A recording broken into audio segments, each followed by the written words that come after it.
You know, we tap, we swipe, we pinch our screens hundreds, maybe even thousands of times a day. But have you ever really stopped to think about what's going on under the glass? Today, we're diving into the secret science of your touchscreen. No, really, think about it for a second. You tap an icon and poof, an app opens.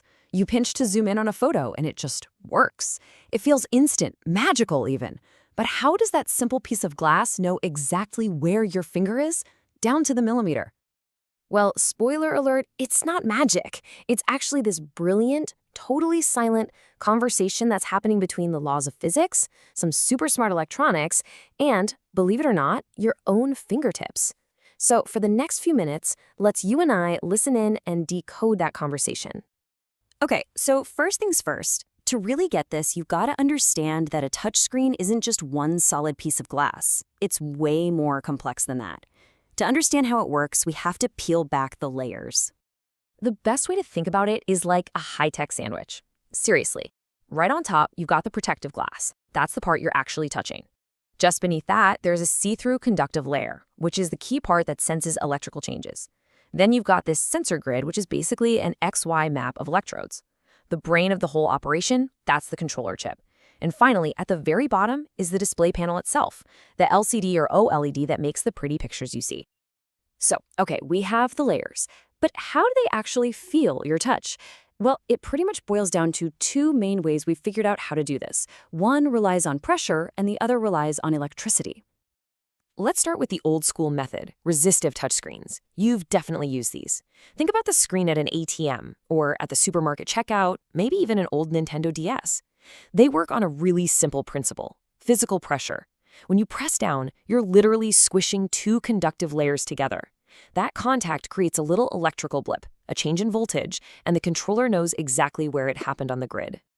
But the screen you have in your pocket right now, it uses something way more elegant, capacitive touch. And this is the super cool part. You are part of the circuit. The screen is constantly projecting this invisible electrostatic field. And since our bodies are naturally conductive, your finger basically disrupts that field the second it gets close. The controller sees that tiny change in something called capacitance, M, bam! It knows exactly where you are. And when you put them side by side, you can really see why capacitive tech was such a game changer. I mean, sure, resistive screens worked with anything. A stylus, a glove, whatever. But they couldn't handle more than one touch at a time. That was a huge deal. The switch to capacitive screens wasn't just about a prettier picture. It unlocked multi-touch. Pinch to zoom, swiping, it totally changed how we use our devices. And believe it or not, it doesn't even stop there. There are other really fascinating ways to do this. For example, some screens use a grid of invisible infrared light. You touch the screen, your finger breaks a beam, and boom, it's registered. Or even crazier, surface acoustic wave screens that send tiny ultrasonic sound waves across the glass. Your finger absorbs a little bit of that wave, and the system can figure out your location. So cool. Okay, so the screen knows where you touched. That's step one.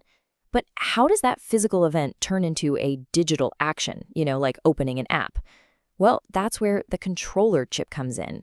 It has a super important job. And this whole journey, it happens in literally the blink of an eye. So your finger alters the electric field. The controller chip immediately spots that change and calculates the precise X and Y coordinates of your touch. Then it zaps those coordinates over to the device's operating system. And finally, the OS looks at those numbers and says, aha, that means launch this app or scroll down the page. It's like this lightning-fast relay race from your finger all the way to the software.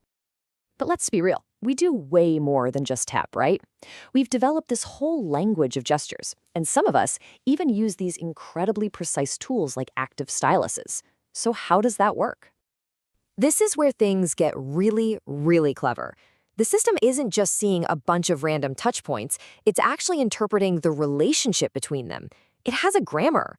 So when it sees 2 points moving apart, it understands that as the zoom in command. 2 points rotating, it rotates the image. This whole sophisticated language of gestures is what makes our phones and tablets feel so intuitive and natural. So what about something like an Apple Pencil? That's not just a fancy stick. An active stylus like that is actually emitting its own electrical signal. It's having a direct two-way conversation with the screen. That's what allows it to send all this extra info, like how hard you're pressing or the angle you're holding it at. It gives artists a level of precision that your finger just can't match. Okay, let's do a quick myth-busting round because there are some common ones out there. First up, touchscreens work using your body heat. Nope, false. It's all about electrical conductivity, not how warm your finger is. How about this one? You can't use a capacitive screen with gloves. Well, that's mostly true, but you can buy special gloves that have conductive thread woven right into the fingertips, and those work perfectly. And one more. The screen can tell how hard you're pressing. On a standard phone screen, not really. It just knows the location. That pressure sensing stuff is for those older resistive screens or the fancy active styluses we just talked about. So, this tech is already pretty incredible, right? But you know how it is. It never stands still. So what's next? Where is the future of touch headed? Well, we're already seeing the start of it with things like foldable phones, which need these super thin, bendable touch sensors. But the next big frontier is haptic feedback. We're talking screens that can actually let you feel textures or the click of a virtual button. We're also getting in-display fingerprint sensors as a standard thing, and even air gestures that work without you touching the screen at all. I mean, imagine being able to feel the shape of a virtual object just floating in midair. That's the kind of wild stuff researchers are working on right now. There's this great quote that says, every time you touch your phone, you're engaging in a conversation with electrons. And when you think about it, it's totally true. Every single tap, every swipe, it's a direct connection between you and the fundamental physics of our world. So at the end of the day, the big takeaway here is that this totally seamless, effortless experience we take for granted is built on decades of insane innovation. It really is this beautiful dance between physics, material science, and incredibly smart software, all working together in perfect harmony. And that leaves us with one last thought to chew on. We've built these incredible screens that can see our touch with amazing precision, but what happens when our screens can not only see our touch, but actually feel it back? What new worlds is that going to unlock?